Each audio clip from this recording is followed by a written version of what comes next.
మాజీ MLA కలమట్ట Venkataramana TDP అధినేత చంద్రబాబును కలిశారు. పాతపట్నంలో మామిడి గోవింద్ విజయానికి సహకరించాలని అధినేత కోరినట్లు కలమట్ట తెలిపారు. పార్టీ కష్టకాలంలో ఉందని, ఇలాంటి సమయంలో అందరూ కలిసి నడవాలని సూచించినట్టు చెప్పారు. తన అనుచరులతో మాట్లాడి త్వరలో నిర్ణయం తెలియజేస్తానని కలమట్ట స్పష్టం చేశారు.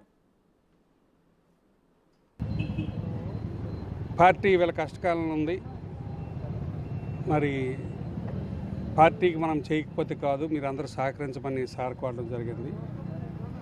నేను ఒకసారి మా కార్యకర్తలతో మాట్లాడి నేను చెప్తానని చెప్పాను.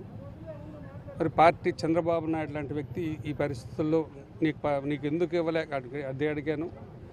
మరి ఆయన ఇప్పుడు ఉంటే ఇబ్బందులు కానీ ఆయన కష్టాలని చెప్పడం జరిగింది. మరి ఆయన ఏ విధంగా నిర్ణయం తీసుకుంటారని కూడా రేపు చూద్దాం.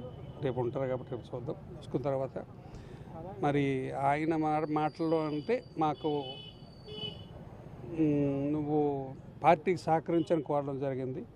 దానికి మరి మేము ఆలోచించి మా నాయకుల కార్యకర్తలతో మాట్లాడి చెప్పాం.